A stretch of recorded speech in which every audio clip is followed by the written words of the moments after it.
ज्ञानाञ्जनशलाकया चक्षुरुन्मिलितं येन तस्मै श्रीगुरवे नमः।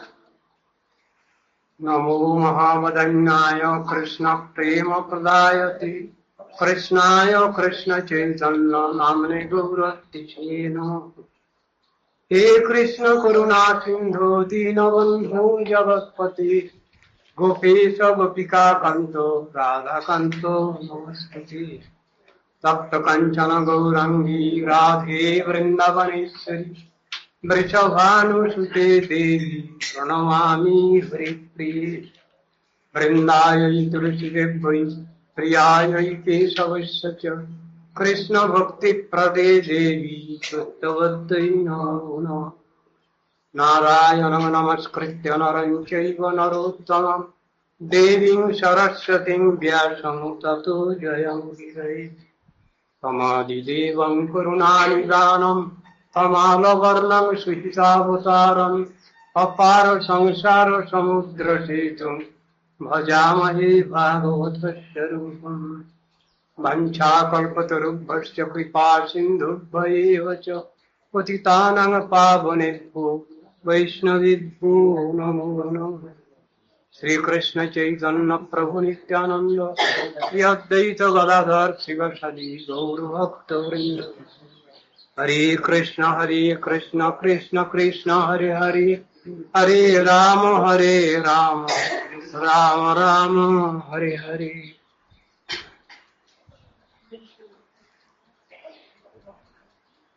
আর একটু বাড়িয়ে দাও যে।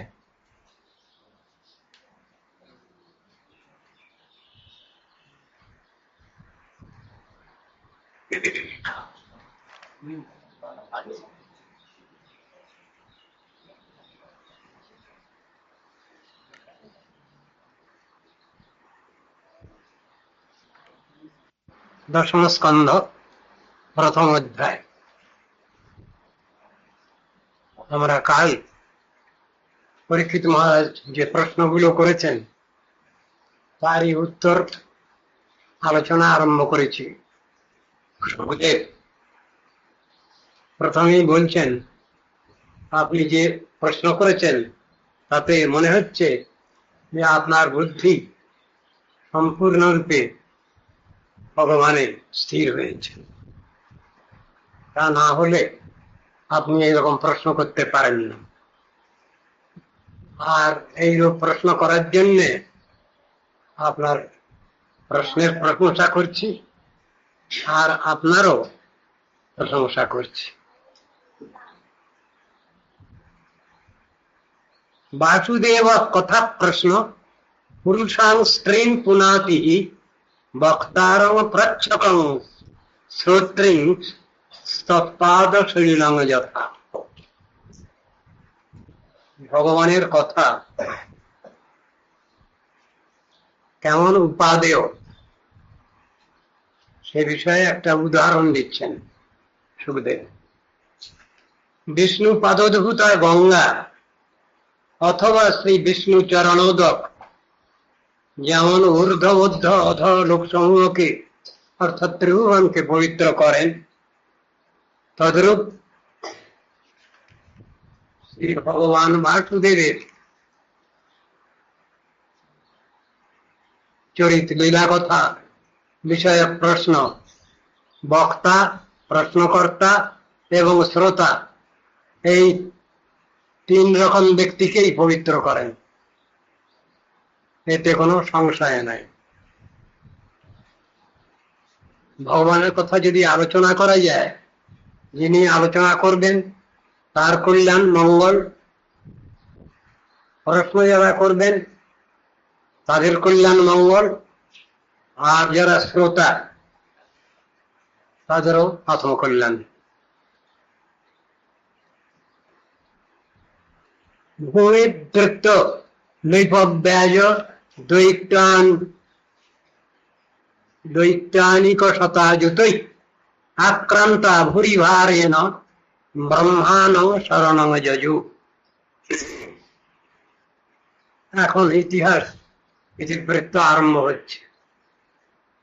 দর্পিত ছলরাজরূপধারী দৈত্যগণের অসংখ্য সেনার গুরুভারে আক্রান্ত হয়ে ধরণী দেবী পৃথ্বী দেবী ব্রহ্মার শরণাপন্ন হলেন।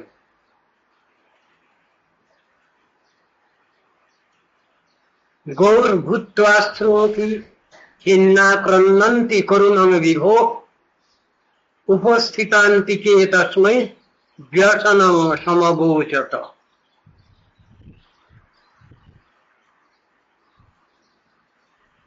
কাতরা পৃথ্বী দেবী গৌরব ধারণ করে করুণ স্বরে ক্রন্দন করতে করতে অশ্রু ব্যক্ত বদনে ব্রহ্মার নিকট উপস্থিত হলেন এবং তাকে স্বীয় দুর্ভাগ্যের কথা নিবেদন করলেন। দৈত্য নিপীড়িত ধরিত্রী আর অপহার সহ্য করতে পারছেন না, তাই ব্রহ্মার শরণাপন্ন হয়েছেন, তার দুঃখের কথা নিবেদন করছেন। ব্রহ্মা তদুপধার্যাথ সহ দেবৈস্তয়া সহ জগাম সত্রিনয়ন স্থিরং ক্ষীরপয়োনিধে। অনন্তর ব্রহ্মা সেই পৃথ্বী দেবীর ক্লেশ বৃত্তান্ত শ্রবণ করে তাকে নিয়ে ত্রিলোচন ও অন্যান্য দেবতাগণের সঙ্গে ক্ষীরসাগরের তীরে উপস্থিত হলেন। ব্রহ্মা, শিবাদি সমস্ত দেবতা এবং সঙ্গে পৃথ্বী দেবীও আছেন।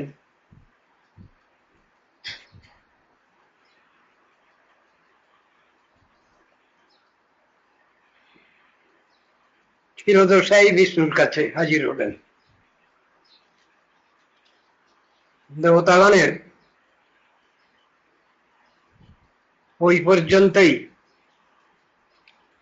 গমনাগমনের সাধারণ অধিকার, তা বোঝা যাচ্ছে।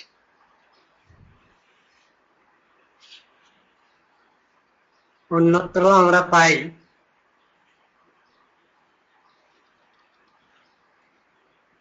নারায়ণের প্রণামের বেলা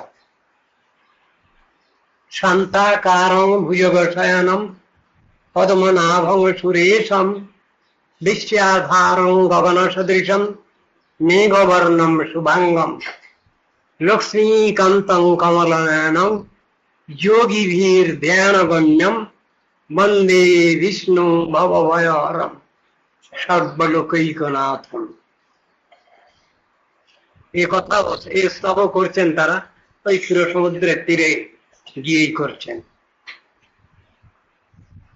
আবার শ্রীমদ্ ভাগবতে অন্যত্র বর্ণিত আছে, ব্রহ্মা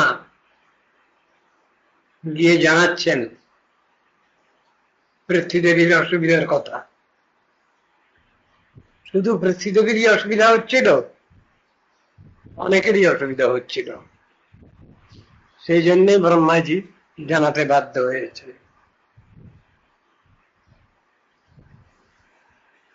দেবকীর গর্ভস্তুতির সময়ও দেখা যাচ্ছে ব্রহ্মাজি দেবতাগণ স্তব করছেন।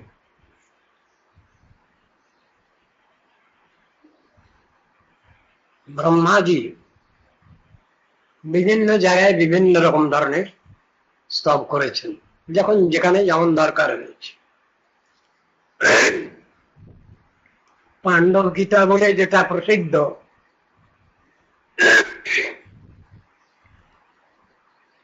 যেটা বর্তমানে শ্রীকৃষ্ণ কি গীতা বলে উল্লিখিত হয়েছে, পাণ্ডব গীতার নাম। হ্যাঁ, সেখানেও দেখা যাচ্ছে ব্রহ্মাজি স্তব করছেন। সেখানে তার স্তবটা একটু অন্য রকমের। তিনি বলছেন, ঠাকুর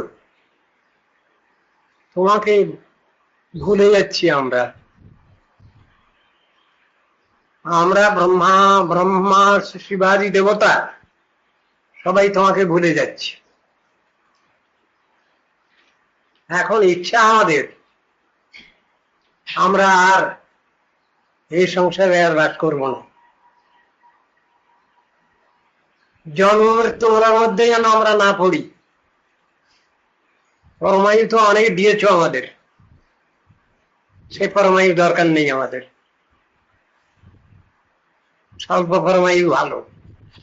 কিন্তু যদি তার ভিতরে তোমার নাম কীর্তন করবার শক্তি সামর্থ্য পাই, তার ভিতরে যদি তোমার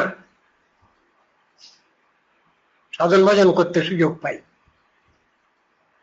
তাহলে আর এ সংসারে আসবো না, কিছুতেই যেন আমাদের আর সংসার দরকার না হয়,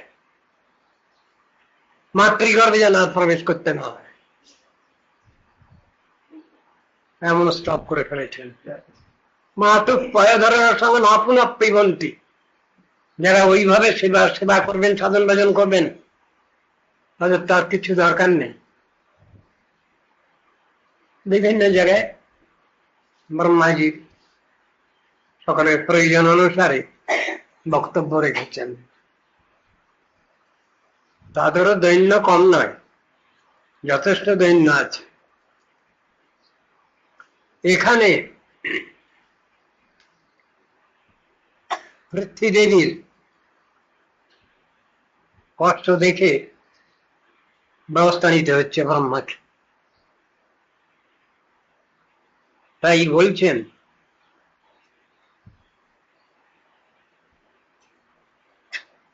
ব্রহ্মা তদুপধার্যাথ সহ দেবৈস্তয়া সহ জগাম সত্রিনয়ন স্থিরং ক্ষীরপয়োনিধে। সব দেবতারই গেছেন সেখানে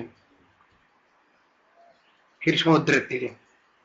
তত্র গত্বা জগন্নাথং দেব দেবং বৃষাকপিং পুরুষং পুরুষ সুক্তেন উপতস্থে সমাহিত।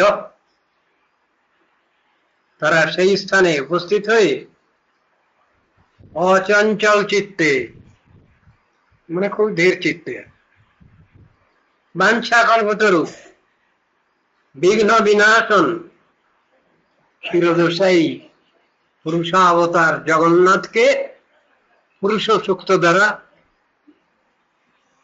স্তব করলেন, আরাধনা করলেন। পুরুষ সূক্ত এখানে বলা যাবে? বলা যাবে।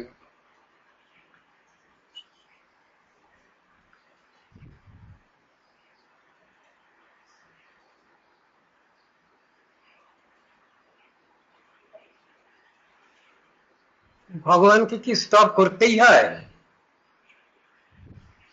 এমনকি নিয়ম আছে কিছু শাস্ত্রে। মন্দিরে গেলে পরে ভগবানকে দর্শন করলে সেখানে প্রার্থনা করতেই লাগে, স্তব করতেই হয়, স্তব স্তুতি, ওটা শিষ্টাচার। তাকে প্রণাম করতেই হয়, দণ্ডবত প্রণাম না করলে, ঠাকুর রাগ করেন কিনা জানি না, কিন্তু শাস্ত্রে নির্দেশ আছে দণ্ডবত প্রণাম করতেই হবে। ভগবানের মন্দিরের কাছে গিয়ে ঠাকুরকে যদি প্রণাম না করা যায় অপরাধ হয়। বৈষ্ণবকে প্রণাম যদি না করা যায় অন্যায় হয়। ত্রিদণ্ডী জ্যোতি সন্ন্যাসী, তাকে দর্শন করে যদি দণ্ডবত প্রণাম না করা যায় অপরাধ হয়। দেবতা প্রতিমাং দৃষ্টা জ্যোতিঞ্চৈব ত্রিদণ্ডিনম নমস্কারং ন কুর্যাচ্চেৎ উপবাসেন শুদ্ধতি। শ্রী বিগ্রহকে দর্শন করে যদি কেউ প্রণাম না করেন, বৈষ্ণবকে দেখে যদি কেউ প্রণাম না করেন, ত্রিদণ্ডী জ্যোতি তাকে দেখে যদি প্রণাম কেউ না করেন অপরাধ হয়। উপবাস করে শুদ্ধিটা আনয়ন করতে হয়, লেখা আছে। এখানে ক্ষীরোদশায়ী বিষ্ণুকে স্তব করছেন। দুঃখের কথা জানাতে হচ্ছে, নিজেদের। ভগবানকে শুধু দুঃখের কথাই শুনবেন, সুখের কথা শোনেন না? সুখের কথাও তো শোনেন। সুখে থাকো দুঃখে থাকো বল হরি বল, কেন বলা হলো? আমরা যখন যে অবস্থায় থাকি না কেন, ভগবানের নাম করা বাধ্য না, ওটা ঠিকই চলবে। শুধু দুঃখের কথাই নিবেদন করবো, আবেদন করবো ভগবানের কাছে, আর কিছু সুখ শান্তি কথা থাকলে তখন ভগবান দূরে থাকলেন, আর মনে থাকে না তার কথা, তা তো হবে না। যে কোনো অবস্থায় থাকি সেই অবস্থায় সম্পদে বিপদে থাকি বল হরি বল, মানব জীবন পেয়ে ও ভাই বল হরি বল, কথাগুলো তো আছে লেখা। সর্বাবস্থায় ভগবানকে ডাকতে হবে, তার স্তবস্তুতি করতে হবে। তিনি চান না ওটা, কিন্তু আমাদের জন্য দরকার কৃপা ভিক্ষা করা দরকার, এই জন্যই তো আদ্র করতে হয়।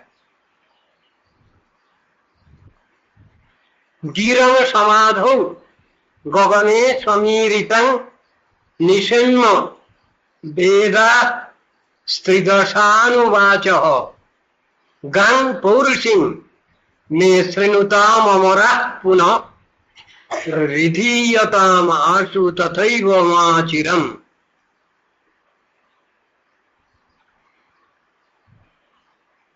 স্তব করবার পর কিছুক্ষণ পরে একটা আকাশবাণী হচ্ছে। আকাশবাণী আর কেউ শ্রবণ করতে পারলেন না, ব্রহ্মাই শ্রবণ করলেন। কথাটা তো তিনিই বলছেন সকলের হয়ে, তো উনি শুনতে পাচ্ছেন।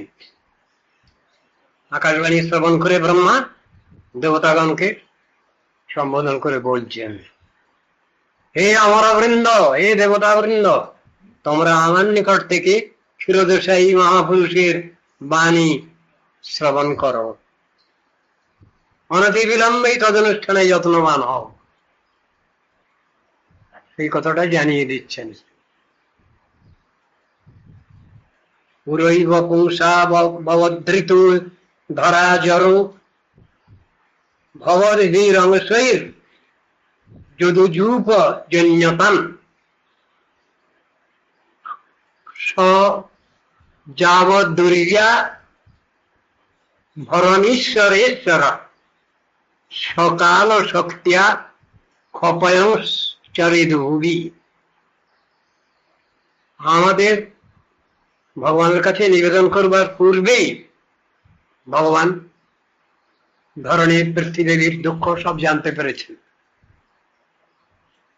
সেই নিখিলেশ্বরপতি চিরকাল শক্তি দ্বারা যতদিন ভূভার হরণ পূর্বক ভূমণ্ডলে বিচরণ করবেন, অর্থাৎ এই প্রপঞ্চে প্রকটিত থাকবেন, তাবৎকাল তোমরা ভবদংশভূত পার্শ্বদবর্গের সঙ্গে উদ্ধব সাত্যকী ইত্যাদি যদুদিগের পাণ্ডব দিগেরও কুলে পুত্র পৌত্রাদি রূপে আবির্ভূত হয়ে তার নিকট অবস্থান করো।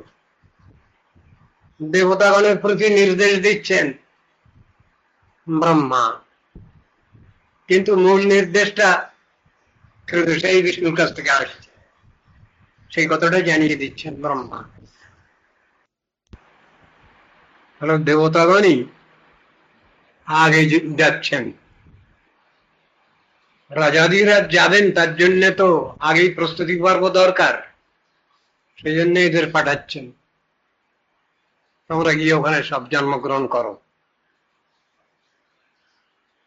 বসুদেব গৃহে সাক্ষাৎ ভগবান পুরুষ পর জনিষ্যতে তৎপ্রিয়ার্থং সম্ভবন্তু সুর স্ত্রিয়।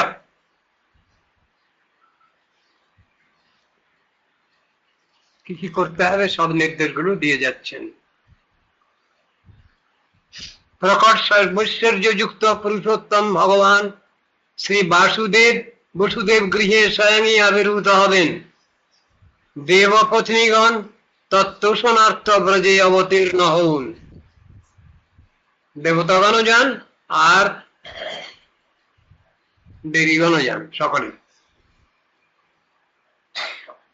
কোথায় যাবেন? ব্রজে। ব্রজে গিয়ে জন্মগ্রহণ করুন। বাসুদেব কলানন্ত সহস্র বদন সরাট অগ্রত ভবিতা দেব হরে প্রিয় চিকিৎসায়া। যিনি ভগবান বাসুদেবের প্রথম অংশ প্রকাশ বিগ্রহ শ্রী শঙ্কর্ষণ, দেশকাল ও সীমাদি রহিত বলে যিনি অনন্ত নামে কীর্তিত, নানা অবতার সমূহের প্রকটকারী বলে যিনি অংশে শেষাক্ষ সহস্র বদন, সেই শতপ্রকাশ স্বয়ং মূল শঙ্কর্ষণ ভগবান শ্রীকৃষ্ণের সেবনেচ্ছায় অগ্রেই আবির্ভূত হবেন। তাকে আগে যেতে হবে। যেখানে ভগবান যাবেন তার আগে আগের কাজটা তার। 10 দেহ ধারণ করে তো অনন্তদেব সেবা করেন ভগবানের। আসন, বসন, ভূষণ, শয্যা, পাদুকা, যজ্ঞসূত্র এরকম করে তার সেবা। তাকে তো আগেই যেতে হবে।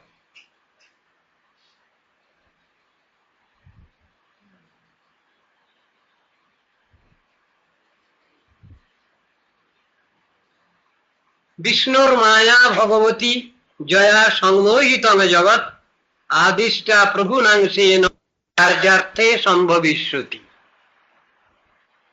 সকলকেই লাগবে, কেউ বাদ যাবেন না। অদ্বৈত তত্ত্ব ভগবানের একই মায়া শক্তির স্বরূপ ভেদে উন্মুখ মোহিনী ও বিমুখ মোহিনী। উন্মুখ মোহিনী মায়া গোকুলেশ্বরী, অন্তরঙ্গা শক্তি যোগমায়া নামে খ্যাতা। আর বিমুখ মোহিনী মায়া অখিলেশ্বরী, বহিরঙ্গা জড়মায়া নামে কীর্তিতা। মায়ার এই দ্বিবিধ স্বরূপ দ্বারা অপ্রাকৃত ও প্রাকৃত জগৎ সম্মোহিত। যে মায়া দ্বারা অপ্রাকৃত ও প্রাকৃত এই উভয়বিধ জগৎ মুগ্ধ, সেই ভগবৎ শক্তি বিষ্ণু মায়া ভগবানের আদেশে সাংসভূতা বহিরঙ্গা মায়া শক্তির সঙ্গে কার্যার্থে উন্মুখ মোহিনী যোগমায়া স্বরূপের দ্বারা দেবকীর সপ্তম গর্ভাকর্ষণ, যশোদার নিদ্রানয়ন প্রভৃতি কার্য এবং বিমুখ মোহিনী জড়মায়া স্বরূপের দ্বারা কংসাদিকে বঞ্চনারূপ কার্য সাধনার্থ প্রাদুর্ভূত হবেন। দুজনের দুরকম কাজ। যার কাজ তার পক্ষেই সেটা ঠিক।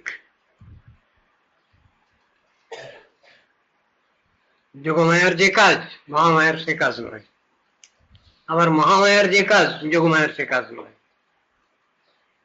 এদের আকার কি, রূপ কি? একই রকম রূপ, কিন্তু কাজ দুজনের পৃথক পৃথক। একজন খাস কামরার শক্তি, আর একজন বহিরঙ্গার শক্তি, বহিরঙ্গা মায়ার শক্তি। খাস কামরার অধিকার পাচ্ছেন না বলে তার মনে বড় দুঃখ কষ্ট, মনে বড় দুঃখ বড় কষ্ট। বিলজ্জমানয়া যস্য স্থাতুমিক্ষা পথে মুয়া বিমোহিতা বিকত্তন্তে মমাহমিতি দুর্ধিয়। খুব মনে মনে দুঃখ, কিন্তু পোর্টফোলিও ভাগ করা হয়ে গেছে তো, সুতরাং আর কিছু করবার উপায় নেই তো। দপ্তর বিলি বন্টন হয়ে গেছে, আর নতুন করে কি করা যাবে? দুঃখ করলে উপায় নেই। ওই ভগবানের মন্দিরের পিছনে দাঁড়িয়ে হাত জোড় করে কৃপা প্রার্থনা।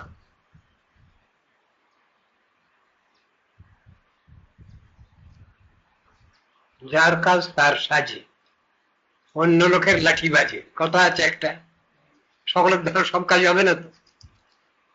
যার উপরে যে যেমন ভার আছে সেই অনুসারে কাজটা হচ্ছে।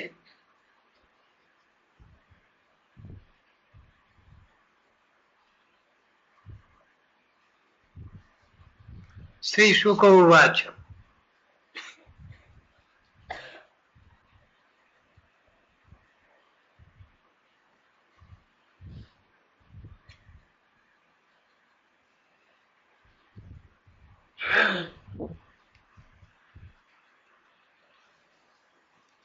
ইত্যা দিশ্যা অমরগণন প্রজাপতি পতি বিভু আশ্বাস্য চ মহিঙ্গিরভি ধাম পরমং যজৌ। সুখদেব বলছেন, দক্ষাদি প্রজাপতিগণের পতি ঐশ্বর্যশালী ব্রহ্মা দেবতাগণকে এইরূপ আদেশ করলেন এবং ধরণী দেবীকে বিবিধ বাক্যে সান্ত্বনা দিয়ে নিজ ধাম ব্রহ্মলোকে গমন করলেন। ধাম মানে কি? এখানে ভগবান তো যেখানে থাকেন সেটাকে ধাম বলে, আর সাধারণত ধাম মানে আবাসস্থান। সকলকে যদি ধাম বলতে হয়, সকলের বাড়ি যদি ধাম হয়ে যায় তাহলে মুশকিল। ধাম মানে আবাস ভূমি, আবাসস্থান।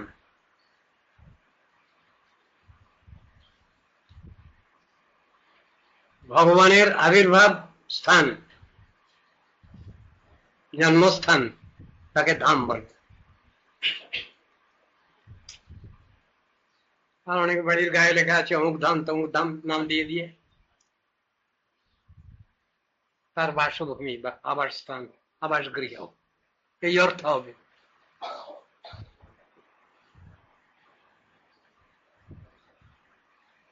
ধাম মানে আশ্রয়। শ্রীকৃষ্ণাক্ষং পরং ধাম জগদ্ধাম নমামি তৎ, শ্রীধর স্বামী বলছেন ভগবানকে। দশমে দশমং লক্ষ্মণ আশ্রিতাশ্রয় বিগ্রহম শ্রীকৃষ্ণাক্ষং পরং ধাম জগদ্ধাম নমামি তৎ। ধাম মানে আশ্রয়। এটাও হয় ব্রহ্মা যেখানে থাকেন সেই ব্রহ্মলোকে গেলেন, সোজা কথা নয়। সুরসেন যদুপতির মথুরাম আবসন করিন মথুরান মাথুরান সুরসেনাংশ বিষয়ান বুভুজে পুরা। পুরাকালে যাদবেন্দ্র সুরসেন মথুরাপুরীতে বাস করে মাথুরা এবং সুরসেন নামক দেশ সমূহ শাসন করছেন। সুরসেন রাজা। রাজধানী তত সাভূত সর্বযাদব ভুভুজাম মথুরা ভগবান যত্র নিত্যং সন্নিহিত হরি।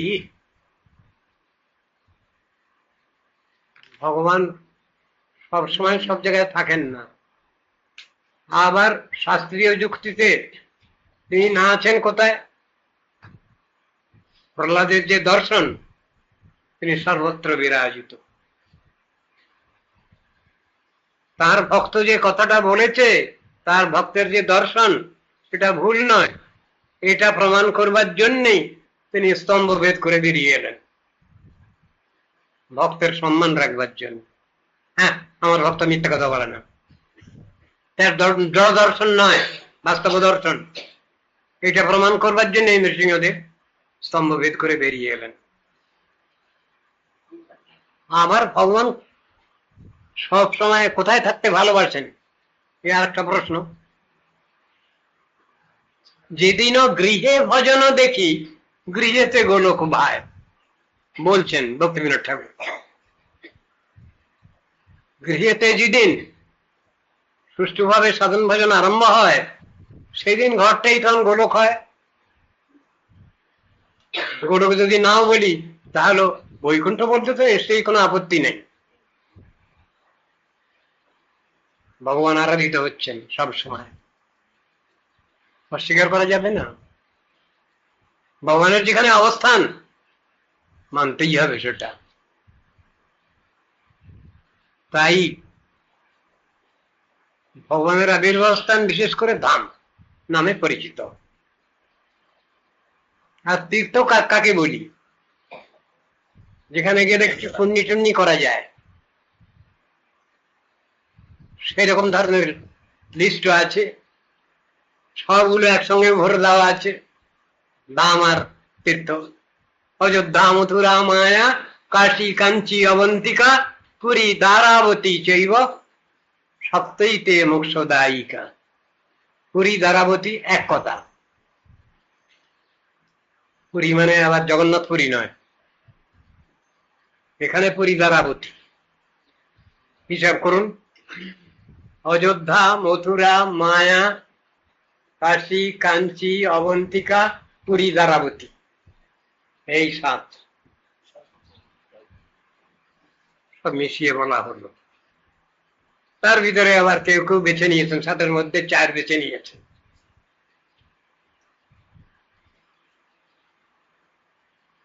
ভগবান যেখানে আবির্ভূত হন, মহিমা আত্ম অধিক। যেখানে ভগবান সব সময়ের জন্য আছেন, কখনোই ছেড়ে যাচ্ছেন না, সেই জায়গার মহিমা অধিক।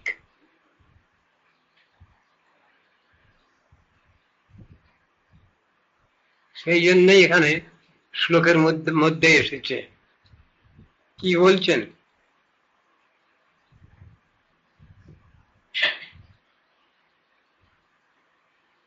পাতা উল্টে যাচ্ছে নাকি? আচ্ছা, না না, পাতা উল্টে যাচ্ছে।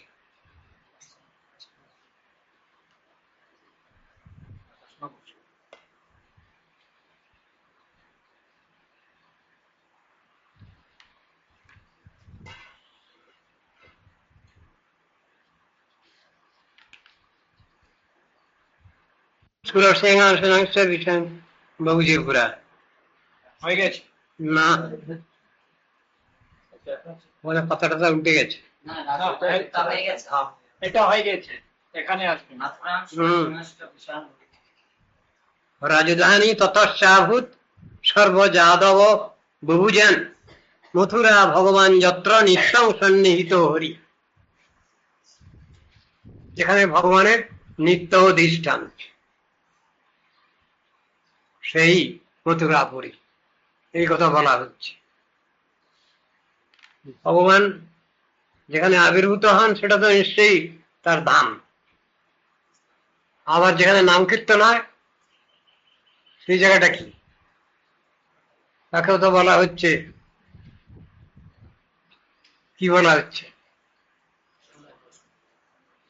গৌর বৃন্দাবনও বলা হচ্ছে, আবার বৈকুণ্ঠ বলা হচ্ছে, যেখানে ভগবানের নাম কীর্তন হচ্ছে সবসময়।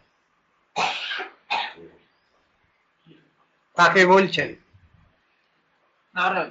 নারদকে বলছেন, না হাম তিষ্ঠামি বৈকুণ্ঠে যোগী নাম হৃদয়ে নচ মত ভক্তা যত্র গায়ন্তী তত্র তিষ্ঠামি নারদ। আমার একান্ত ভক্তগণ যেখানে আমার গুণগান করেন, নাম কীর্তন করেন, সেখানে আমি থাকি, ওখানেও আমার সান্নিধ্যে। একথা বলা আছে। আবার কোন ভক্ত প্রার্থনাই করে ফেলছেন, আমি ওখানে যাব না, নযত্র বৈকুণ্ঠ কথা সুধা পগা, যেখানে ভগবানের নাম কীর্তন হয় না, আমি ওখানে যাব না। ন সাধব ভাগবতাস্তদাশ্রয়া, ভাগবতাশ্রয়ী সাধুগণ যেখানে গমনাগমন করছেন না, আমি ওখানে যাব না। ন যত্র যজ্ঞেশ মখা মহোৎসবা, যেখানে ভগবানের সেবা উৎসবাদি না হচ্ছে, সেখানে আমি যাব না। সুরেশ লোকপি নবৈশ সেব্যতাম, হোক না কেন সেটা ইন্দ্রপুরী, আমার দরকার নেই। ভক্তের এমন প্রার্থনা তো আছে, এমন প্রতিজ্ঞাও আছে। তাহলে ভগবান শুধু এক জায়গায় থাকেন না, শুধু মথুরায় থাকেন না, ভক্তের হৃদয়েও থাকেন। তোমার হৃদয়ে সদা গোবিন্দ বিশ্রাম, গোবিন্দ কহেন মম বৈষ্ণব পরাণ। সকলের হৃদয়ে ভগবান থাকেন, থাকেন তো, অনুভব নেই তো, উপলব্ধি নেই তো। একবার প্রভু দেখা দিয়া মোরে বঞ্চিলে এ দিন দাসে, এই প্রসঙ্গক্রমে কথাটা মনে পড়লো আমার, কীর্তন হয়েছিল সেদিন। সকলেরই হয় ওটা? হয় না। ভক্তিবিনোদ ঠাকুরের হয়েছে, তাই তিনি বলে ফেললেন, একবার প্রভু দেখা দিয়া মরে বঞ্চিত এই দীনদাস। তাকে বঞ্চনা করেননি, তিনি দৈন্য করে বলছেন সকলের ভগবত দর্শন হয় না মাতৃঘর, কোন বিশেষ জীবাত্মার হয়। একবারে প্র্যাকটিক্যালি সকলেরই দর্শন হবে এমন কথা নয়, ব্যাখ্যা দেওয়া আছে। অসহ্য যন্ত্রণায় যখন কান্নাকাটি করে জীবাত্মা, কোনো কারো ভাগ্যে এরকম ধরনের দর্শন হতে পারে। সকলের জন্য একবারে আইন করে দর্শন দেওয়া তা ভগবান করেন। ভক্তিবিনোদ ঠাকুরকে দর্শন দিয়েছেন, ওই জন্য উনি বলে ফেললেন, একবার প্রভু দেখা দিয়া মরে বঞ্চিলে দীনদাস। এইরকম শাস্ত্রে অনেকগুলো কথা আছে, যে কথাগুলো সকলের জন্যই মনে হয়, কিন্তু তা নয়, তার ভিতরে বৈশিষ্ট্য আছে, বাছাবাছি আছে, সকলের জন্য নয়।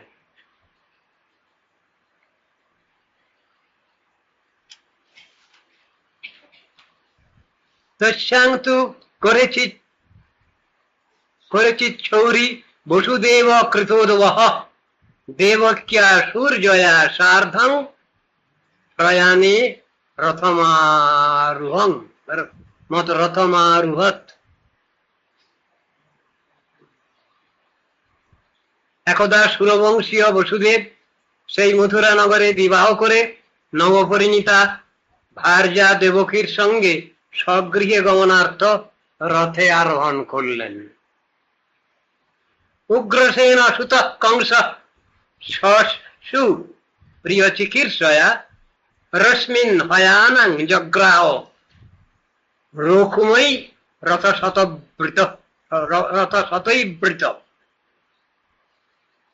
উগ্রসেন রাজনন্দন কংস শত শত স্বর্ণময় রথ দ্বারা পরিবৃত হয়ে ভগিনী দেবকীর সুখোৎপাদনের জন্য অশ্বগণের রশ্মি গ্রহণ করলেন।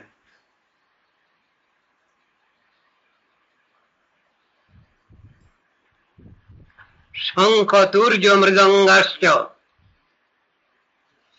চতুঃশতং পারিবারহং গজানং হেমমালিনম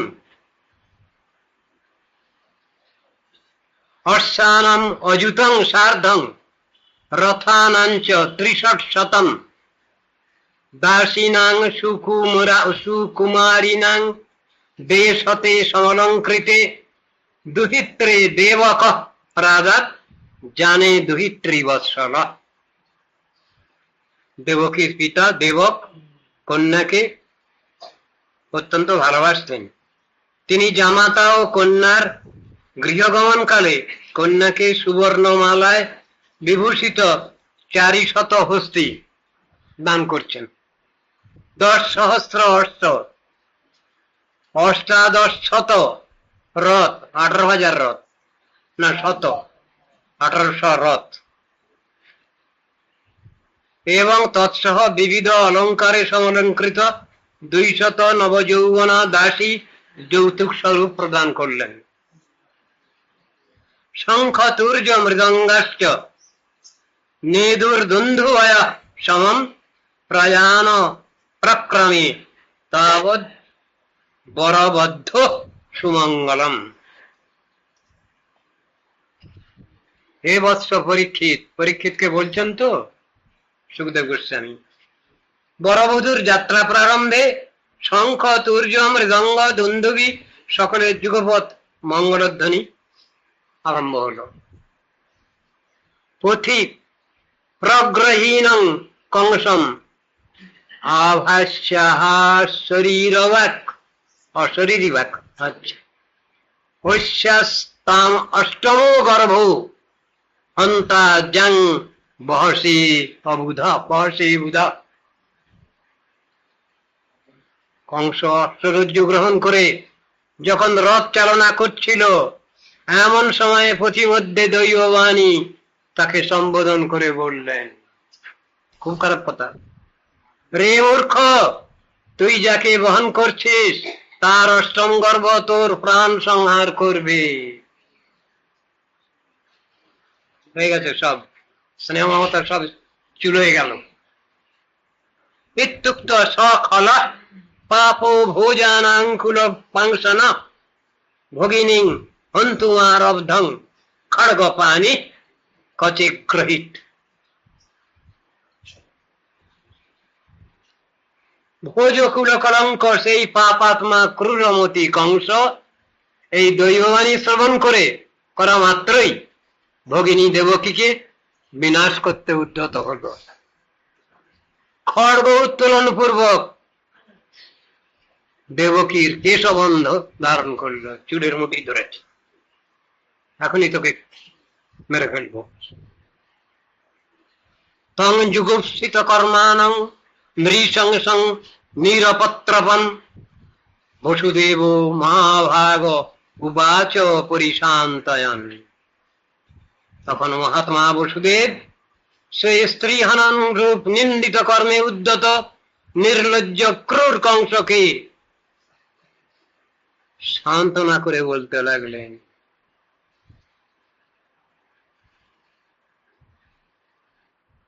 শ্রী বসুদেব উবাচ শ্লাঘনীয় গুণ সুরৈর ভবান ভোজ যশস্কর সকথং ভগিনীং হন্যাৎ স্ত্রিয়ম উদ্বাহ পর্বণি।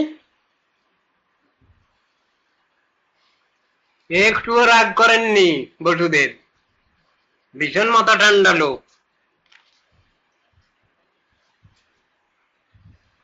শ্রী বসুদেব বললেন, হে কংস, তুমি ভোজ রাজবংশের গৌরব স্বরূপ। একেবারেই উল্টে গেল। বীরগণ তোমার গুণাবলীর প্রশংসা করে থাকেন। যিনি এতাদৃশ গুণবান ব্যক্তি, তিনি বিবাহ উৎসব বাসরে কি করে অবলা স্ত্রী জাতি অনুযাব ভগিনীকে বধ করতে পারেন? এটা তুমি কি করছো?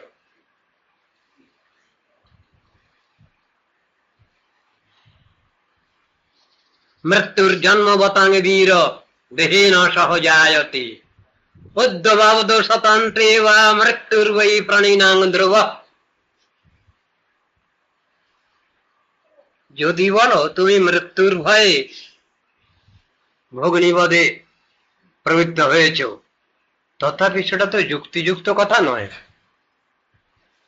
হে বীর, যারা জন্মগ্রহণ করেন তাদের দেহের সঙ্গে মৃত্যুরও উৎপত্তি একই সঙ্গে। জন্মিলে মরিতে হবে, অমরকে কোথা রবে। জাতশ্চ হি ধ্রুব মৃত্যুর ধ্রুবং জন্মামৃতস্য চ তস্মাৎ অপরিহার্যের্থেন ত্বং শচিতুম হরসি। এই তো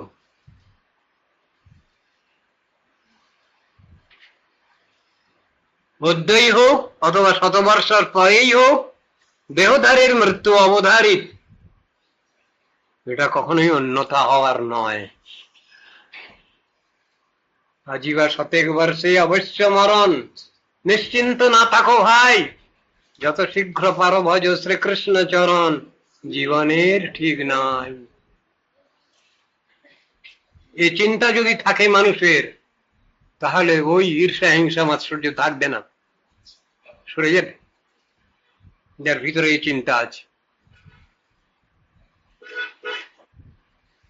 দেহে পঞ্চত্বম আপন্নে দেহি কর্মানুভবশ দেহান্তরম অনুপ্রাপ্য প্রাক্তনং তজতে বপু। দেহ পঞ্চত্ব প্রাপ্ত হলে দেহি কর্মবশে বিনা যত্নেই দেহান্তর লাভ করে পূর্ব শরীর পরিত্যাগ করে। কিরকম হচ্ছে? কাকে উপদেশ দেওয়া হচ্ছে?